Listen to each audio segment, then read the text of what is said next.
जय हिंद दोस्तों। Welcome to my YouTube channel TJ classes. देखिए आज की वीडियो में यूनिट 1 लाइब्रेरी साइंस का जो वैकेंसी आई हुई है बिहार में 6500 प्लस, उसका 6500 प्लस जो वैकेंसी आई हुई है इसका जो है एक तरह से आप लोग तैयारी करते ही होंगे। एक तरह से आप लोग को रिवीजन या आप लोग मॉक टेस्ट हमेशा लगाते ही होंगे। ये आपका जो हम करवा रहे हैं ये AKP पब्लिकेशन का बुक है जो आपको स्क्रीन पे दिख रहा होगा। ये इसमें लगभग आपको 7500 प्लस क्वेश्चन है। तो यूनिट 1 में हम इससे पहले 100 क्वेश्चन आप लोग को करवा चुके हैं। 2 वीडियो में 100 50-50 क्वेश्चन जो करवा चुके हैं। एक तरह से आपको डेली 50 क्वेश्चन यदि तैयारी करते रहिएगा तो आप एक तरह से रिवीजन होता चला जाएगा। तो यूनिट 1 जो है हम लोग पढ़ते हैं पुस्तकालय एवं सूचना विज्ञान के आधार। इंग्लिश में बोले तो foundation in library and information science. इससे पहले जो है 100 क्वेश्चन करवा चुके हैं। यदि आप नहीं देखे डिस्क्रिप्शन में प्ले लिस्ट का लिंक दिया हुआ है, वहाँ से देख के अपना तैयारी कर सकते हैं। आइए क्वेश्चन नंबर इसमें 101 से देखते हैं। देखिए पुस्तकालय विज्ञान का तीसरा नियम कौन सा है? तो पुस्तकालय विज्ञान का तीसरा नियम है एवरी बुक इट्स रीडर, मतलब प्रत्येक पुस्तक को उसका पाठक मिले। ऑप्शन नंबर सी इसका राइट आंसर हो जाएगा। क्वेश्चन नंबर 102 है पुस्तकालय विज्ञान का चौथा नियम क्या है? तो मतलब चौथा नियम तो आप जानते ही होंगे, प्रत्येक मतलब पाठक का समय बचाए। तो ऑप्शन नंबर इसका जो है डी नंबर सही हो जाएगा, save the time of the reader, मतलब पाठक का समय बचाए। पाठक का समय बचाए, समय बचाए। देखिए 103 नंबर, 103 है आपका पुस्तकालय विज्ञान का पांचवा सूत्र क्या है? तो पांचवा सूत्र से option number C library is a growing organisation. तो आप इसे ध्यान में रखिएगा जरूर। पुस्तकालय जो है एक वर्धनशील संस्था है, ध्यान में रखिएगा वर्धनशील संस्था है। क्वेश्चन नंबर 104, पुस्तकालय विज्ञान का कौन सा नियम पाठकों पर केंद्रित है? तो पाठकों पर जो केंद्रित होता है option number B second law और फोर्थ लॉ जो है ये पाठकों पर केंद्रित है। 105 देखिए पुस्तकालय विज्ञान के किस नियम में पुस्तकों पर ध्यान केंद्रित किया है? तो पुस्तकों पर ध्यान केंद्रित जो है ये फर्स्ट लॉ और थर्ड लॉ जो है ये पुस्तकों पर ध्यान केंद्रित है, और पाठकों पर जो है सेकेंड लॉ और फोर्थ लॉ है। इसे जरूर ध्यान में रखिएगा आप लोग। क्वेश्चन नंबर 106 देखिए पुस्तकालय विज्ञान का कौन सा नियम पुस्तकालय के स्थान, फर्नीचर और उचित प्रकाश व्यवस्था पर जोर देता है? तो ये आपको जो ध्यान देता है ये उचित जो है ये फर्स्ट लॉ ही ध्यान देता है। फर्स्ट लॉ क्या है कि पुस्तकालय जो है उपयोग के लिए है, तो उपयोग में जो है आप स्थान, फर्नीचर और उचित प्रकाश व्यवस्था पर जोर देता है, फर्स्ट लॉ। क्वेश्चन नंबर 107 देखिए पुस्तकालय विज्ञान का कौन सा सूत्र पुस्तकालय अधिनियम पर जोर देता है? पुस्तकालय अधिनियम पर जो जोर देता है यह आपका सेकेंड लॉ देता है, ऑप्शन नंबर डी। ये क्वेश्चन नंबर 108 देखते हैं। टोटल आपको 50 क्वेश्चन बताएंगे। पुस्तकालय विज्ञान का कौन सा नियम पुस्तकालय के घंटे या समय पर जोर देता है? मतलब खुलने और बंद होने पर समय, मतलब बंद होने का समय पर जोर, किस टाइम खुलेगा किस टाइम बंद होगा, ये कौन सा नियम जो है ये आपको जोर देता है इस चीज़ के लिए? तो ये फर्स्ट लॉ ही तो देता है। क्वेश्चन नंबर 109 देखिए पुस्तकालय विज्ञान का कौन सा नियम पुस्तकालय कर्मचारियों के पाठकों के दायित्व के बारे में बात करता है? कर्मचारियों के पाठकों के दायित्व के बारे में जो बात करता है ये आपको बात करता है, ये बात करता है second law, option number D right answer हो जाएगा।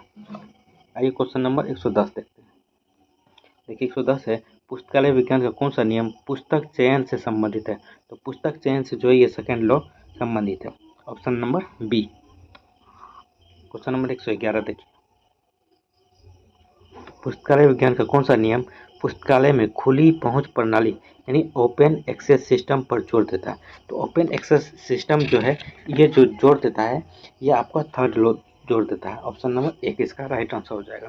क्वेश्चन नंबर 112 देखिए पुस्तकालय विज्ञान का कौन सा नियम पुस्तकों को सहायक क्रम में व्यवस्थित करने पर बल देता है? पुस्तकों के सहायक क्रम में जो है ये आपको देता है थर्ड लॉ, ऑप्शन नंबर एक ही राइट आंसर हो जाएगा। क्वेश्चन नंबर 113 देखिए क्वेश्चन नंबर 113 है आपका पुस्तकालय विज्ञान का कौन सा नियम विस्तार सेवाओं पर से संबंधित है? विस्तार सेवाओं से जो है ये संबंधित है second law, option number B इसका राइट आंसर हो जाएगा। पुस्तकालय विज्ञान का कौन सा नियम पुस्तकालय उपकर से संबंधित है? उपकर मतलब आप जानते हैं कि मतलब टैक्स लेना, पुस्तकालय टैक्स लेना, तो ये सेकेंड लॉ संबंधित है, ऑप्शन नंबर एक। क्वेश्चन नंबर 115 देखिए पुस्तकालय विज्ञान का कौन सा नियम विकलांग एवं दृष्टिहीनों के लिए पुस्तकालय सेवा पर जोर देता है? दृष्टिहीन और जो है ये जो जोड़ देता है, ये सेकेंड लॉ जोड़ देता है। ऑप्शन नंबर बी इसका राइट आंसर हो जाएगा, सेकेंड लॉ। देखिए क्वेश्चन नंबर 116। 116 है, पुस्तकालय विज्ञान का कौन सा नियम प्रभावी पुस्तक परिसंचरण प्रणाली पर जोर देता है? परिसंचरण प्रणाली पर जो जोर देता है, ये आपका फोर्थ लॉ जोड़ देता है। ऑप्शन नंबर सी इसका राइट आंसर हो जाएगा। 117 देखिए, पुस्तकालय विज्ञान का कौन सा नियम संदर्भ सेवाओं की वकालत करता है? संदर्भ सेवाओं की वकालत जो है ये फोर्थ लॉ करता है। ऑप्शन नंबर सी इसका राइट आंसर हो जाएगा। आइए क्वेश्चन नंबर 118 देखते हैं। 118 है आपका, पुस्तकालय विज्ञान का कौन सा नियम पुस्तकालय में पुस्तकों की वर्गीकृत व्यवस्थापन यानी क्लासिफाई अरेंजमेंट पर जोर देता है? पुस्तकालय की क्लासी मतलब जो आप किस तरह से पुस्तक रखा जाए पुस्तकालय में, वो कौन सा नियम है? तो option number C fourth law है। फोर्थ लॉ क्या है? पाठक का समय बचाए, मतलब पुस्तक अच्छे तरीके से रखा रहेगा तो पाठक तुरंत उसको ढूंढ लेगा। ठीक है, क्वेश्चन नंबर 119 देखिए। 119 है, पुस्तकालय विज्ञान का कौन सा नियम पुस्तकालय नेटवर्क और सीडी रोम पर जोर देता है? तो काफ़ी अच्छा क्वेश्चन है। ये जो है फिफ्थ लॉ जोड़ देता है, फिफ्थ लॉ। फिफ्थ लॉ क्या है?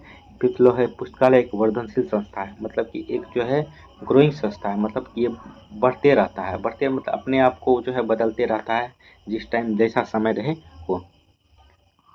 क्वेश्चन नंबर 120 देखिए, पुस्तकालय विज्ञान का कौन सा नियम केंद्रीकृत सूचीकरण पर बल देता है? केंद्रीकृत सूची पे जो बल देता है, ये option number D fourth law करता है। फोर्थ लॉ क्या है? पाठक का समय बचाए, मतलब जिस टाइप से पुस्तकालय में किताब को अच्छे तरीके से रखा जाए ताकि पाठक जल्द से जल्द किताब को ढूंढ के अपना जो पढ़ने का जो भी किताब हो वो मिल सके। क्वेश्चन नंबर 121 देखिए।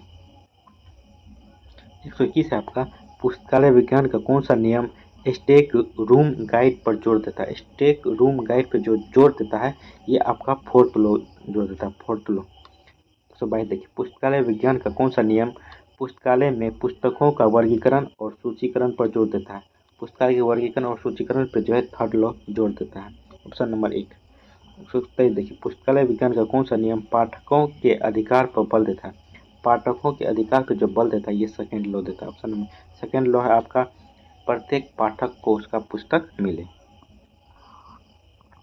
क्वेश्चन नंबर 124 देखिए, पुस्तकालय विज्ञान का कौन सा नियम झुग्गी झोपड़ी क्षेत्र यानी स्लम एरिया के लिए पुस्तकालय सेवाओं पर जोर देता है? ये आपका सेकेंड लॉ जोर देता है, सेकेंड लॉ। 125 देखिए, एक पुस्तकालय के लिए त्रिमूर्ति घटक है। त्रिमूर्ति घटक के क्या क्या एक पुस्तकालय में होना चाहिए? त्रिमूर्ति घटक, तो ऑप्शन नंबर 1 ही इसका राइट आंसर हो जाएगा, the book, the rider and the staff. मतलब बुक, रीडर और स्टाफ जो है ये पुस्तकालय का त्रिमूर्ति है। क्वेश्चन नंबर 126 देखिए, पुस्तकालय विज्ञान के 5वें नियम के अनुसार पुस्तकालय का विकास और वृद्धि दो प्रकार से होती है। तो ये ऑप्शन नंबर 1 राइट आंसर हो जाएगा, child growth and adult growth के हिसाब से जो है पुस्तकालय का 5वां नियम इस पे संबंधित है। क्वेश्चन नंबर 127 देखिए, बाल विकास से तात्पर्य उस विकास से है जो स्पष्ट रूप से दिखाई देता है। तो 127 का राइट आंसर हो जाएगा ऑल द एबव। तो बाल विकास से जो है building construction, staff, apartment, book purchase, ये सभी जो है ये बाल विकास से संबंधित है। बाल विकास जो है 5वें नियम में आता है, तो इससे तात्पर्य यही है कि मतलब पुस्तकालय का विज्ञान मतलब पुस्तकालय के लिए जो है किस तरह से बिल्डिंग बने, स्टाफ का अपार्टमेंट हो, मतलब स्टाफ रखा जाए और बुक खरीदा जाए, ये ऑल द अबव हो जाता है बाल विकास से तात्पर्य। आइए तो अब देखते हैं 128 का। 128 देखिए, वयस्क वृद्धि से तात्पर्य उस विकास से है जो स्पष्ट रूप से दिखाई नहीं देता है। तो ये भी ऑल द अबव हो जाएगा, ऑप्शन नंबर डी इसका राइट आंसर हो जाएगा, जो कि है quality improvement of library service, development of technologies और training of staffs, development of professional skills of employees, ये सारे हो जाएगा। ये सभी 5वें नियम में आपको देखने के लिए मिलता है, 5वां नियम। क्वेश्चन नंबर 129 देखिए, 129 है आपका, पुस्तकालय विज्ञान का कौन सा नियम पुस्तकालय के बालक एवं वयस्क विकास पर चर्चा करता है? तो ये अभी अभी इसी पे चर्चा हो रहा था, तो ये 5वां नियम करता है। ऑप्शन नंबर जो है इसका डी राइट आंसर हो जाएगा, the library is growing organisation, fifth law. आइए क्वेश्चन नंबर 130 देखते हैं। 130 है आपका, सीडी रोम पुस्तकालय विज्ञान की किस नियम की व्याख्या करता है? इससे पहले भी हम बताए ये फिफ्थ लॉ करता है, फिफ्थ लॉ। क्वेश्चन नंबर 131 देखिए, पुस्तकालय विज्ञान का कौन सा स्रोत कॉल नंबर लिखने के लिए पेंसिल का उपयोग की वकालत करता है? ये भी फिफ्थ लॉ करता है। क्वेश्चन नंबर 132 देखिए, 132 है, पुस्तकालय मुख्यतः 3 प्रकार के होते हैं।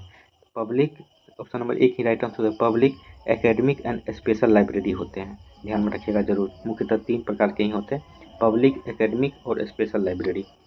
ऑप्शन नंबर 1 राइट आंसर हो जाएगा।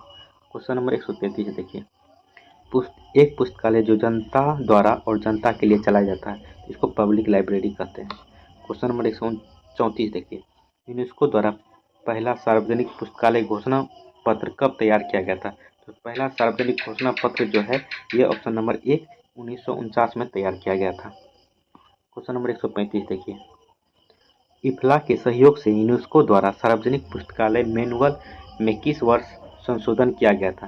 तो मैनुअल में जो है संशोधन जो है 1972 और 1994 में किया गया था। ठीक है, इसे जरूर ध्यान में रखिएगा। और लास्ट ये अंतिम में जो है 2022 में भी इसमें संशोधन किया गया है। तो आप ये 1972 याद रखिएगा, 1994 याद रखिएगा और 2002। क्वेश्चन नंबर 136 देखिए, यूनेस्को और IFLA द्वारा सार्वजनिक पुस्तकालय घोषणा पत्र किस वर्ष पेश किया गया? नवीनतम जो है किस वर्ष पेश किया गया था? तो ये 27 जुलाई 2022 को पेश किया गया है। ऑप्शन नंबर बी इसका जो है राइट आंसर हो जाए। क्वेश्चन नंबर 137 देखिए, किस प्रकार के पुस्तकालय को पीपुल्स यूनिवर्सिटी कहा जाता है? किस प्रकार के पुस्तकालय को जो पीपुल यूनिवर्सिटी कहा जाता है? तो ये पब्लिक लाइब्रेरी को कहा जाता है। ऑप्शन नंबर 1 इसका राइट आंसर हो जाएगा। क्वेश्चन नंबर 138 देखिए, शैक्षणिक पुस्तकालय सामान्यतः 3 प्रकार के होते हैं, तो कौन कौन सा होता है शैक्षणिक पुस्तकालय? तो ये ऑप्शन नंबर 1 ही राइट आंसर हो जाएगा, school, college and the university library. शैक्षणिक पुस्तकालय क्या होता है? जहाँ पे जो है टीचर और स्टूडेंट जाके जो है जो ज़रूरत की शिक्षा होती है वो उनको मिल सके। ठीक है, ये होता है शैक्षणिक पुस्तकालय का मुख्य उद्देश्य। क्वेश्चन नंबर 139 देखिए, विद्यालय पुस्तकालय के मुख्य उद्देश्य क्या है? विद्यालय में जो पुस्तकालय होता है उसका मुख्य उद्देश्य क्या होता है? इसका मुख्य उद्देश्य जो है ये प्रमोटिंग एंड रीडिंग हैबिट करवाना है छात्रों में। ऑप्शन नंबर बी इसका राइट आंसर हो जाएगा। क्वेश्चन नंबर 140 देखिए, विद्यालय पुस्तकालय को इन स्तरों पर विभाजित किया जा सकता है, जैसे सबसे पहला है प्राथमिक विद्यालय पुस्तकालय, दूसरा है माध्यमिक विद्यालय पुस्तकालय, उसके बाद हाई स्कूल पुस्तकालय, उसके बाद क्या आएगा इस तरह से एक असेंडिंग ऑर्डर में जो आएगा, तो इसका राइट आंसर हो जाएगा higher, option number 1 higher secondary इसके बाद आएगा। क्वेश्चन नंबर 141 देखिए, किसने कहा कि पुस्तकालय विश्वविद्यालय का हृदय है? तो पुस्तकालय जो है विश्वविद्यालय यूनिवर्सिटी का जो है हृदय होता है, ये आपका कहा है सी.टी. देशमुख साहब ने। सी.टी. देशमुख पहला लाइब्रेरियन थे ये। क्वेश्चन नंबर 142 देखिए, किस समिति की रिपोर्ट में कहा गया कि पुस्तकालय विश्वविद्यालय का हृदय है? किस समिति के में जो है ये कहा गया था? Option number 1 Radha Krishnan committee report में जो है ये चीज़ कहा गया था। और इसे ध्यान में रखिएगा, कुछ चीज़ों को, ये पुस्तकालय विश्वविद्यालय की हृदय है, नोट में याद रखिएगा, library is the heart of the university, the statement has been started by both C T. Deshmukh and Radhakrishnan समिति रिपोर्ट। मतलब सी.टी. देशमुख कमेटी में भी कहा गया है और राधा कृष्णन समिति में भी ये चीज़ कहा गया है कि पुस्तकालय विश्वविद्यालय का एक हृदय है। तो आप दोनों में से कोई भी ऑप्शन में आएगा तो आप इसे टिक करके आइएगा।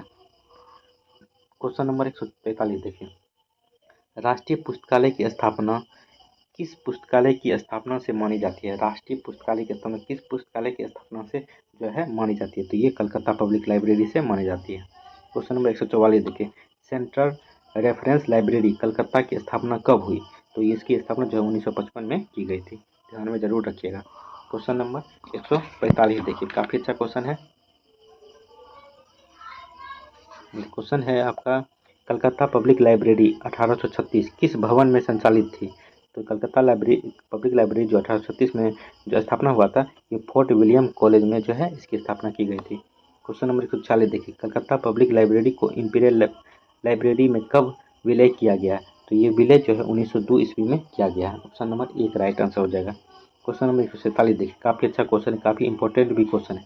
इंपीरियल लाइब्रेरी की स्थापना कब हुई? तो ये 1891 ईस्वी में किया गया था। ऑप्शन नंबर सी इसका राइट आंसर हो जाएगा। क्वेश्चन नंबर 148 देखिए, इंपीरियल लाइब्रेरी ऑफ इंडिया को मेटकॉफ हॉल में जनता के लिए कब खोला गया?